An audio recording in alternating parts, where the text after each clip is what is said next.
दोस्तों आज के इस वीडियो में आप लोगों को मैं बताऊंगा कि गूगल एडसेंस अकाउंट के बैंक अकाउंट को चेंज कैसे करते हैं। जी हाँ दोस्तों, गूगल एडसेंस अकाउंट में ऐड बैंक अकाउंट को आज मैं आप लोगों को चेंज करके बताऊंगा। दोस्तों वैसे तो एडसेंस अकाउंट के बैंक अकाउंट को चेंज करने के कई सारे कारण हो सकते हैं, लेकिन यहाँ पर जो मेरा कारण है, मैं किस कारण से यहाँ पर बैंक अकाउंट को चेंज कर रहा हूँ, यह आप लोगों को मैं बता देता हूँ।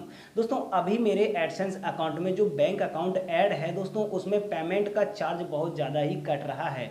जब हमें हमारा पेमेंट रिसीव होता है दोस्तों डॉलर टू INR में, तो दोस्तों यहाँ पर जो मैंने बैंक अकाउंट ऐड किया है उसका चार्ज बहुत ज़्यादा ही है, बहुत ज़्यादा चार्ज काट रहा है।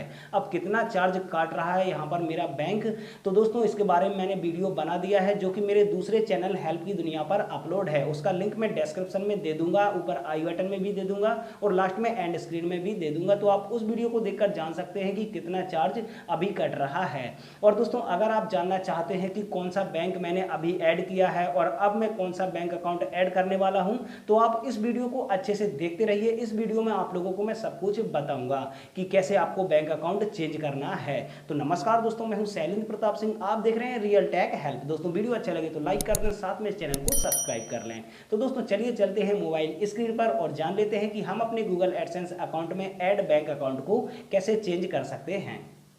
दोस्तों एडसेंस अकाउंट में ऐड बैंक अकाउंट को चेंज करने के लिए सबसे पहले हमें अपने मोबाइल के क्रोम ब्राउज़र में या फिर कंप्यूटर के क्रोम ब्राउज़र में अपने एडसेंस अकाउंट को लॉगिन कर लेना है, ओपन कर लेना है। यहाँ पे मैंने एडसेंस अकाउंट ओपन कर लिया है। एडसेंस अकाउंट के होम पेज पर यहाँ पर हम हैं। उसके बाद दोस्तों देखिए, जब हमारा एडसेंस अकाउंट का होम पेज इस प्रकार से ओपन हो जाए तो लेफ्ट साइड ऊपर कोने में आप देखेंगे हमें एडसेंस का मेन्यू मिल जाता है। देखिए यहाँ पर 3 लाइन बने हुए हैं। अगर आपने कंप्यूटर में ओपन किया है तो डायरेक्ट मेन्यू शो हो रहा होगा। तो दोस्तों हमें यहाँ पर देखिए मेनू पर टैप करना है। टैप करने के बाद नीचे हम आएंगे, यहाँ पर हमें ऑप्शन मिल जाता है पेमेंट्स का, तो पेमेंट्स पर हमें टैप करना है। जैसे ही पेमेंट्स पर हम टैप करेंगे तो दोस्तों पेमेंट इंफॉर्मेशन हमारे सामने ओपन हो जाएगी। यहाँ पर कहीं भी हम टैप करके यहाँ से हम मेन्यू को हटा सकते हैं। उसके बाद यहाँ पर आप देख सकते हैं पेमेंट इंफॉर्मेशन हमारे सामने है और यहाँ पर दोस्तों पहले से ही एक बैंक अकाउंट मैंने ऐड किया है जो कि प्राइमरी में सेव है। दोस्तों अभी मेरा जो पेमेंट है वो इसी बैंक अकाउंट में आ रहा है और यह पंजाब नेशनल बैंक का अकाउंट है। दोस्तों इस पंजाब नेशनल बैंक के अकाउंट में मेरा जो ट्रांसफ़र चार्ज है डॉलर टू INR बहुत ज़्यादा ही कट रहा है, जैसा कि मैंने पहले भी एक वीडियो में बताया है जो कि मेरे दूसरे चैनल पर अपलोड है। आप उस वीडियो को देखकर पता कर सकते हैं कि Punjab national bank transfer charge कितना काट रहा है। तो दोस्तों यहाँ पर देखिए हम एक और बैंक अकाउंट को ऐड करेंगे। चेंज करने के लिए देखिए यहाँ पर हमें क्या करना होगा। देखिए मैं जूम कर देता हूँ दोस्तों। जूम करने के बाद यहाँ पर आप देखेंगे मैनेज पेमेंट मेथड्स लिखा हुआ है, इस पर हमें टैप करना है। जहाँ पर हमारा बैंक अकाउंट ऐड है मैनेज पेमेंट मेथड्स पर हमें टैप करना है। जैसे ही हम टैप करेंगे तो दोस्तों देखिए अगला इंटरफेस हमारे सामने इस प्रकार से प्रोसेसिंग होकर आ जाएगा। देखिए यहाँ पर इस प्रकार का इंटरफेस आ जाता है। तो दोस्तों यहाँ पर देखिए जो बैंक अकाउंट अभी ऐड है वो दिख जाएगा और सामने एक ऑप्शन आपको मिल जाएगा ऐड पेमेंट मेथड का। तो दोस्तों यहाँ पर ऐड पेमेंट मेथड पर आपको टैप कर देना है। जैसे ही आप टैप करेंगे तो दोस्तों अगला इंटरफेस देखिए यहाँ पर इस प्रकार से आ जाता है ऐड ए पेमेंट मेथड। तो दोस्तों यहाँ पर देखिए आपको इस प्रकार से एक फॉर्म की तरह आ जाएगा, इसे यहाँ पर फिल करना है। सबसे पहले देखिए यहाँ पर ऑप्शन होता है बेनिफिशियरी ID का, यहाँ पर ऑप्शनल है, इसे डालना जरूरी नहीं है। बेनिफिशियरी ID आपको डालना जरूरी नहीं है। उसके नीचे आपको दिख जाएगा नेम ऑन बैंक अकाउंट। आपका जो बैंक अकाउंट में नाम है वही नाम आपको यहाँ पर डालना है। उसके बाद नीचे आएंगे तो बैंक नाम का आपको ऑप्शन मिल जाता है, तो यहाँ पर आपको बैंक का नेम डालना है।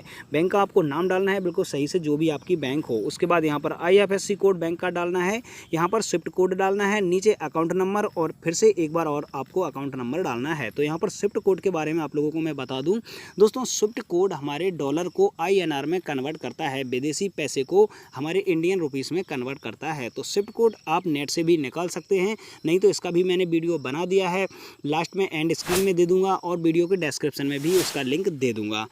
तो दोस्तों आप उस वीडियो को देखकर पता कर सकते हैं कि स्विफ्ट कोड को कैसे सर्च किया जाता है, कैसे ढूंढा जाता है। आप अपने बैंक का स्विफ्ट कोड बड़ी ही आसानी से निकाल सकते हैं। तो चलिए यहाँ पर मैं ये डिटेल फिल कर देता हूँ। फिल करने के बाद आपको क्या करना है वो आपको आगे बताऊँगा। तो यहाँ पर दोस्तों मैंने सारी डिटेल फिल कर दी है। यहाँ पर मैंने बेनिफिशियरी आईडी नहीं डाली है, जो कि ऑप्शनल है, ज़रूरी नहीं है। तो दोस्तों यहाँ पर मैं बता दूं कि अब मैं यहाँ पर स्टेट बैंक का अकाउंट ऐड कर रहा हूँ। और दोस्तों यहाँ पर स्विफ्ट कोड की बात करूँ तो मेरा जो बैंक है दोस्तों उसमें स्विफ्ट कोड अवेलेबल नहीं है। तो दोस्तों यहाँ पर जो मेन ब्रांच है, मैंने कानपुर की मेन ब्रांच का स्विफ्ट कोड यहाँ पर डाला है। तो दोस्तों यहाँ पर ये भी पता चल जाएगा कि देखिए मेन ब्रांच का स्विफ्ट कोड काम करता है या नहीं। लेकिन दोस्तों यहाँ पर मैंने कस्टमर केयर पर कॉल किया था, तो उन्होंने बताया था कि यहाँ पर स्विफ्ट कोड आपकी मेन ब्रांच का चल जाएगा, यानी कि आसपास आपके जो भी बड़ी बैंक हो उसका स्विफ्ट कोड यहाँ पर चल जाएगा। तो मैंने यहाँ पर सभी डिटेल फिल कर दी है। फिल करने के बाद दोस्तों हम देखिए नीचे की तरफ आएंगे, तो यदि हम इसी बैंक अकाउंट में पेमेंट लेना चाहते हैं तो यहाँ पर हमें एक ऑप्शन मिल जाता है, set as primary payment method. देखिए यहाँ पर मैं जूम करके आपको दिखा देता हूँ। तो दोस्तों इस पर हमें चेक मार्क लगाना है, यहाँ पर हम इसे प्राइमरी कर देंगे क्योंकि इसी में हम पेमेंट लेना चाहते हैं। तो दोस्तों यहाँ पर मैंने सब कुछ बिल्कुल सही से फिल कर दिया है। एक बार आपको चेक कर लेना है। चेक करने के बाद जब आपकी डिटेल अगर सही से फिल हो तो यहाँ पर आपको चेक मार्क लगाने के बाद दोस्तों यहाँ पर सेव पर क्लिक कर देना है। जैसे ही सेव पर आप क्लिक करेंगे तो अभी हमने जो बैंक अकाउंट सेव किया है दोस्तों यह प्राइमरी में सेट हो जाएगा, यानी कि यहाँ पर बैंक अकाउंट चेंज हो गया है। देखिए इस प्रकार से अभी यहाँ पर एक ही बैंक अकाउंट आ रहा था, अब 2 बैंक अकाउंट यहाँ पर आ रहे हैं। तो दोस्तों यहाँ पर आप देख सकते हैं स्टेट बैंक का जो अकाउंट अभी हमने ऐड किया है यह प्राइमरी में सेट हो चुका है। देखिए एक बार मैं जूम करके दिखा देता हूँ, यहाँ पर आप देख सकते हैं प्राइमरी लिखा हुआ है। इसी प्रकार से आप बैंक अकाउंट को चेंज कर सकते हैं। आप जब चाहें तब इन दोनों बैंक अकाउंट में से किसी को भी प्राइमरी पर सेट कर सकते हैं, चेंज कर सकते हैं। तो दोस्तों इसी प्रकार से आपको यहाँ पर अकाउंट ऐड करना है और प्राइमरी में सेट कर देना है। आप चाहें तो इस बैंक अकाउंट को हटा भी सकते हैं। आपने यदि यहाँ पर 2-2 या 3-3 अकाउंट ऐड किए हैं, लेकिन यहाँ पर मैं इसे नहीं हटाऊँगा क्योंकि ऐड बना रहने देता हूँ, कोई दिक्कत नहीं है इससे। जब मैं इसमें पेमेंट लेना चाहूँगा तो इसको प्राइमरी में सेट कर दूँगा और जब तक मैं इसमें पेमेंट लूँगा तो इसे प्राइमरी में सेट ही रहने दूँगा। तो फ्रेंड्स इसी प्रकार से आप अपना बैंक अकाउंट चेंज कर सकते हैं और ऐड कर सकते हैं। तो दोस्तों वीडियो आपको कैसा लगा हमें कमेंट करके बताएं। अगर वीडियो आपको अच्छा लगा है तो वीडियो को लाइक कर दें, साथ में इस चैनल को सब्सक्राइब कर लें।